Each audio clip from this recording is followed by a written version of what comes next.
Europe में लड़ाई के बादल और गहराई। यूक्रेन मसले पर रूस का बड़ा कदम। राष्ट्रपति पुतिन ने यूक्रेन के दोनों बागी राज्यों को स्वतंत्र देश की मान्यता दी। पुतिन ने दोनेत्स्क और लुहांस्क में सेना भेजने का भी आदेश दिया। यूक्रेन की सेना को दोनों इलाकों पर गोलीबारी रोकने के लिए कहा गया। रूसी राष्ट्रपति पुतिन ने राष्ट्र के नाम संबोधन किया। कहा कि नाटो में यूक्रेन का शामिल होना रूस की सुरक्षा के लिए सीधा खतरा है। पुतिन ने कहा कि रूस को अपनी सुरक्षा का अधिकार और हम इस जिम्मेदारी को निभाएंगे। पुतिन ने यूक्रेन में नाटो ट्रेनिंग सेंटर को नाटो के सैन्य ठिकाने के बराबर बताया। बोले कि यूक्रेन की योजना परमाणु हथियार बनाने की भी है। पुतिन ने कहा कि यूक्रेन अमेरिका की कॉलोनी बन चुका है, वहां चल रही है कठपुतली सरकार। रूस के राष्ट्रपति ने अपने संबोधन में अमेरिका पर गंभीर आरोप लगाए। पुतिन ने कहा कि अमेरिका लगातार रूस पर हमले के बहाने तलाश रहा है। रूस के फैसले के बाद यूक्रेन के राष्ट्रपति व्लादिमीर ज़ेलेंस्की ने अमेरिका के राष्ट्रपति से बात की। अमेरिकी राष्ट्रपति जो बाइडेन ने रूस पर बैन लगाने के ऑर्डर पर दस्तखत किए। रूस के साथ व्यापार, निवेश और वित्तीय लेन देन बैन किया। राष्ट्रपति पुतिन के भाषण के बाद अमेरिका के राष्ट्रपति जो बाइडेन ने नेशनल सिक्योरिटी सलाहकारों से बात की। रूस पर बैन लगाने का फैसला लिया। अमेरिकी विदेश मंत्री एंटनी ब्लिंकन ने पुतिन के ऐलान पर दी कड़ी प्रतिक्रिया। अंतर्राष्ट्रीय कानून का उल्लंघन बताया। संबोधन से पहले पुतिन ने Kremlin security council emergency meeting बुलाई। कहा कि तनाव खत्म करने के लिए अब किसी पीस प्लान की गुंजाइश नहीं बची है। रूस से मान्यता मिलने के बाद दोनेत्स्क और लुहांस्क में लोग सड़कों पर उतरे, जमकर मनाया जश्न। दोनेत्स्क को छोड़कर यूक्रेन जा रहे लोग जंग का सतारा है डर। रूस समर्थित अलगाववादियों के कब्जे वाले इलाके से पलायन शुरू। बच्चों के साथ घर छोड़कर जा रहे हैं लोग। रूस से तनाव के बीच कॉन्टैक्ट लाइन के करीब पूर्वी यूक्रेन के कुछ गांवों में दहशत। कुछ लोगों को अभी भी मामले का शांति से समाधान होने की उम्मीद है। गांव के नेता ने लोगों से कहा कि अगर हालात बदले तो हम अपना बचाव करने के लिए भी तैयार हैं। यूक्रेन के कीव में लोगों ने कहा कि हम डोनबास की आजादी को मंजूरी नहीं करेंगे। ऑस्ट्रिया के चांसलर ने पुतिन से की अपील। कहा कि शांति के लिए काम करें। रूसी सेना का दावा, यूक्रेन के 5 घुसपैठियों को मार गिराया गया है। रूसी सीमा में कर रहे थे साजिश। रूस के दावों को यूक्रेन ने बताया गलत। घुसपैठियों के रूसी सीमा में मारे जाने की खबर को बेबुनियाद कहा। कर्नाटक के शिवमोगा में हर्षा मर्डर केस में बड़ी सफलता। पुलिस ने 2 लोगों को गिरफ्तार किया। कर्नाटक के गृह मंत्री का बयान, हर्षा मर्डर केस में 5 लोग थे शामिल। रविवार को हुई थी हर्षा की हत्या। कर्नाटक के शिवमोगा में हालात काबू में। बेंगलुरु से 200 और पुलिसकर्मी भेजे गए, रैफ पहले से तैनात। हर्षा की हत्या के बाद मचा बवाल। प्रदर्शनकारियों ने गाड़ियों में आगजनी की। कर्नाटक के गृह मंत्री अरागा ज्ञानेंद्र ने हर्षा के परिवार से मुलाकात की, इंसाफ दिलाने का भरोसा दिया। कर्नाटक सरकार के मंत्री ईश्वरप्पा का बयान है, मुस्लिम गुंडों ने हत्या की। बीजेपी महासचिव सिटी रवि बोले, साजिश के तहत हुई है बजरंग दल के कार्यकर्ता की हत्या। पीडीपी चीफ महबूबा मुफ्ती ने बजरंग दल के कार्यकर्ता की हत्या पर दुख जताया। कहा कि ऐसी घटना नहीं होनी चाहिए।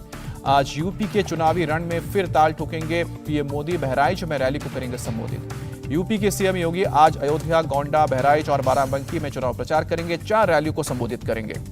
गृह मंत्री अमित शाह भी यूपी के चुनावी रण में उतरेंगे। प्रतापगढ़, प्रयागराज में 3 जनसभा को संबोधित करेंगे। प्रयागराज में रोड शो भी।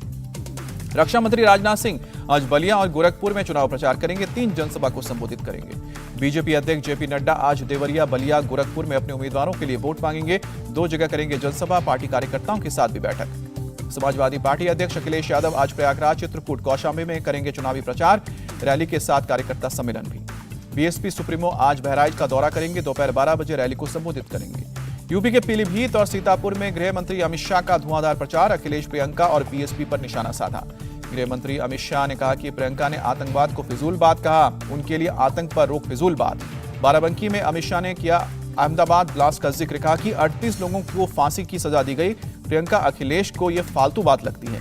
अमित शाह ने कहा कि यूपी में कोई बाहुबली नहीं है, केवल बजरंग बली है। हरदोई में सीएम योगी के निशाने पर रहे अखिलेश। बोले, आतंकी का अब्बा। आजमगढ़ में सपा का प्रचार है। सीएम योगी का अटैक। बोले, पहले बिजली की भी जाती थी और मजहब होती थी। ईद मुहर्रम पर आती थी और होली दिवाली पर नहीं। रायबरेली में चुनाव प्रचार के दौरान सीएम योगी का दिखा बच्चों के प्रति प्यार। अपने हेलीकॉप्टर में बच्चे को बिठाया। अखिलेश यादव का सीएम योगी पर तीखा वार। कहा कि जैसे ही पता चला कि इनकी सरकार नहीं बनने वाली है, बाबा जी ने अपने बुलडोजर मेंटेनेंस में डाले। अखिलेश यादव के खिलाफ सैफई पुलिस स्टेशन में केस दर्ज। आचार संहिता के उल्लंघन के आरोप में मामला दर्ज किया गया। यूपी चुनाव में पहली बार सोनिया गांधी की एंट्री। वीडियो संदेश के जरिए मोदी योगी पर वार। कहा कि पूरा देश महंगाई से परेशान। आतंक पर प्रियंका गांधी का बेतुका बयान। लखनऊ में बोली, ये सब फिजूल की बातें, आतंकवाद कोई मुद्दा नहीं। हरदोई में प्रियंका गांधी के निशाने पर बीजेपी। कहा कि वो बेरोजगारी और महंगाई की बात नहीं करती। लखनऊ के चिन्हट में प्रियंका गांधी का रोड शो। कांग्रेस उम्मीदवार लल्लन कुमार के लिए वोट मांगे। प्रियंका गांधी का अटैक। धर्म की बातें करके आगे बढ़ना चाहते हैं राजनीतिक दल, अपराध पर योगी क्यों नहीं बोलते। केंद्रीय मंत्री अनुप्रिया पटेल का अपनी छोटी बहन पल्लवी पटेल पर हमला। पल्लवी समाजवादी पार्टी चिन्ह पर लड़ रही हैं चुनाव। प्रयागराज पुलिस ने अतीक अहमद के बेटे और एक रिश्तेदार पर 25,000 का इनाम घोषित किया। 5 और लोगों पर इनाम घोषित। पीएम मोदी आज मणिपुर में चुनावी दौरे पर जाएंगे। सुबह 11 बजे रैली को संबोधित करेंगे। मणिपुर में केंद्रीय मंत्री नितिन गडकरी की रैली। बोले ये चुनाव किसी राजनीतिक दल का नहीं है, मणिपुर के भविष्य को बनाने वाला है। नितिन गडकरी ने विपक्ष को दिया जवाब। बोले कि बीजेपी अल्पसंख्यकों के खिलाफ नहीं है, हम धर्म, जाति, पंथ के आधार पर भेदभाव नहीं करते। राहुल गांधी का मोदी सरकार पर अटैक। कहा कि बाल कल्याण के लिए बजट आधा कर भारत के भविष्य को खतरे में डाला। उत्तराखंड के सीएम धामी ने किया हरिद्वार के दक्षिण काली मंदिर में दर्शन। कहा कि इस बार हमने 60 पार का नारा दिया है। कांग्रेस नेता हरीश रावत ने उत्तराखंड में 48 सीट जीतने का दावा किया। कहा कि हम राज्य की तस्वीर बदलने आ रहे हैं, ना कि बदला लेने। केसीआर उद्धव ठाकरे की मुलाकात पर पूर्व सीएम देवेंद्र फडणवीस का तर्ज, थर्ड फ्रंट का कोई असर नहीं होगा, पहले भी बन चुके हैं मोर्चे। उद्धव ठाकरे और केसीआर की मुलाकात के बाद शिवसेना का बड़ा बयान है। संजय राउत ने कहा कि कांग्रेस के बगैर नहीं बनेगा कोई नया गठबंधन। शिवसेना पहले भी रुख कर चुकी है साफ। महाराष्ट्र बीजेपी प्रमुख का दावा, शरद पवार के एजेंडे पर काम कर रहे हैं संजय राउत। उद्धव को हटाकर सीएम बनना चाहते हैं। हाईकोर्ट में कर्नाटक सरकार ने फिर दोहराया। कहा कि हिजाब अनिवार्य धार्मिक परंपरा नहीं है, शिक्षण संस्थान से बाहर रखना चाहिए। चारा घोटाले के 5वें केस में लालू यादव को 5 साल की सजा, 60 लाख का जुर्माना भी लगा। सजा के खिलाफ हाईकोर्ट में करेंगे अपील। सजा के ऐलान के बाद लालू यादव ने ट्वीट किया। कहा कि तानाशाही जुल्मी सत्ता के खिलाफ लड़ता रहूंगा। लालू को सजा मिलने पर भड़के तेजस्वी यादव। बोले कि देश में सिर्फ एक ही घोटाला, एक ही नेता, बाकी को सीबीआई भूली। तेजस्वी यादव का तंज। बोले लालू यादव बीजेपी आरएसएस के हाथ में मिला लेते तो वो हरिश्चंद्र कहलाते। लालू की सजा पर बोले बिहार के सीएम नीतीश, केस करने वाले उनके लोग, हमने तो कुछ ही किया नहीं। बिहार के डिप्टी सीएम तारकेश्वर प्रसाद का अटैक। तेजस्वी यादव को अपने भीतर झांकना चाहिए, कानून अपना काम कर रहा है। आशीष मिश्रा की जमानत के खिलाफ सुप्रीम कोर्ट पहुंचा पीड़ित परिवार। लखीमपुर हिंसा के मामले में बेल रद्द करने की मांग। भारतीय वायुसेना और ओमान की शाही वायुसेना के संयुक्त युद्धाभ्यास ईस्टर्न ब्रिज 6 की तैयारी। वायुसेना के मुताबिक दोनों वायुसेना को मिलेगा सीखने का मौका। एयर इंडिया के AI-267 का वाटर कैनन से स्वागत। त्रिवेंद्रम के माले एयरपोर्ट पर हुआ स्वागत। विदेश मंत्री एस जयशंकर ने फ्रांस के विदेश मंत्री से मुलाकात की। भारत EU संबंध से क्षेत्रीय और ग्लोबल मुद्दों पर चर्चा हुई। केंद्रीय सतर्कता आयोग के निदेशक बनेंगे अमित कुमार सिंघल, 5 साल तक संभालेंगे कार्यभार। मनी लॉन्ड्रिंग के केस में मुंबई में ईडी का एक्शन। दाऊद इब्राहिम के भांजे अली शाह पारकर से पूछताछ की। DCGI ने 12 से 18 साल तक के बच्चों की कोरोना वैक्सीन कोवैक्स को मंजूरी दी। कोविड टास्क फोर्स के सह अध्यक्ष राजीव जयदेवन का बयान।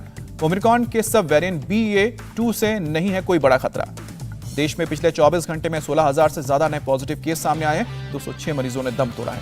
केरल में कोरोना के 4,000 से ज्यादा केस मिले। 24 घंटे में 128 लोगों की मौत। महाराष्ट्र में कोरोना के 806 नए मामले सामने आए। 24 घंटे में 4 की मौत। मुंबई में कोरोना के 96 नए मामले, 188 रिकवर हुए हैं। आजमगढ़ जहरीली शराब कांड में बड़ा एक्शन। आबकारी अधिकारी और SHO समेत 5 ऑफिसर सस्पेंड। मामले में अब तक 2 आरोपी गिरफ्तार। यूपी के आजमगढ़ में जहरीली शराब पीने से 3 की मौत, कई लोग अस्पताल में भर्ती। लखनऊ में महिला पुलिस कांस्टेबल मर्डर के केस में 3 आरोपी गिरफ्तार। पुलिस आरोपियों से कर रही है पूछताछ। यूपी के रामपुर में एक नाबालिग के अपहरण और हत्या के मामले में 1 आरोपी गिरफ्तार हुआ। मेरठ में वसूली नहीं देने पर व्यापारी पर फायरिंग, पिता और बेटा घायल, आरोपी गिरफ्तार। पुणे के लोनावला में क्रिप्टो करेंसी के नाम पर ठगी करने वाले गिरोह का पर्दाफाश, 8 आरोपी गिरफ्तार। मुंबई में बाल बाल बची एक शख्स की जान है। चलती ट्रेन में चढ़ने की कर रहा था कोशिश। सूडान में सड़क पर उतरे प्रदर्शनकारियों की सुरक्षा बलों से झड़प, 10 लोग घायल। मार्च कर रहे लोगों ने सिविलियन सरकार के गठन की मांग की। भीड़ पर काबू पाने के लिए सुरक्षा बलों ने आंसू गैस के गोले दागे। इटली में फिर सक्रिय हुआ माउंट एटना ज्वालामुखी, 12 किलोमीटर तक फैली राख। इजरायल की बड़ी ताकत नेवल एयर डिफेंस सिस्टम सी डोम का सफल परीक्षण किया। इजरायल ने कहा कि ईरान से सुरक्षा के लिए तैयार किया गया है सी डोम। आयरन डोम का ही ये नौसैनिक वर्जन है। श्रीलंका के खिलाफ 3 मैच की T20 सीरीज के लिए लखनऊ पहुंची टीम इंडिया। 24 फरवरी को होगा पहला मुकाबला। T20 सीरीज के लिए श्रीलंका ने किया टीम का ऐलान। अविष्का फर्नांडो, नुवान तुषार चोटिल होने की वजह से टीम से बाहर। भारत श्रीलंका T20 मैच के दौरान लखनऊ में नहीं होंगे दर्शक, खाली स्टेडियम में मुकाबला। T20 वर्ल्ड कप के लिए भारतीय टीम की तैयारी पूरी। कोच द्रविड़ बोले, हमारी टीम तैयार, बस टीम के संतुलन पर चल रहा है काम। पूर्व भारतीय क्रिकेटर आशीष नेहरा बोले, ऋषभ पंत को चौथे नंबर पर बल्लेबाजी कराने से उनका खेल प्रभावित, अगर बाद में बल्लेबाजी करेंगे तो बेहतर कर सकते हैं। वेस्टइंडीज के खिलाफ T20 डेब्यू के दौरान नर्वस थे तेज गेंदबाज आवेश खान। बोले कि कप्तान रोहित शर्मा और कोच राहुल द्रविड़ ने सहज बनाए रखा। तेज गेंदबाज ट्रेंट बोल्ट दक्षिण अफ्रीका के खिलाफ दूसरे टेस्ट में नहीं खेल पाएंगे। न्यूजीलैंड के कोच गैरी स्टीड ने पुष्टि की। स्पेन के खिलाफ 2 मैचों के लिए भारतीय महिला हॉकी टीम का ऐलान, सविता को मिली टीम की कमान। इंडिया टीवी हर वक्त हर जगह डाउनलोड करने के लिए सर्च करें India TV news Google play store या ऐप स्टोर पर।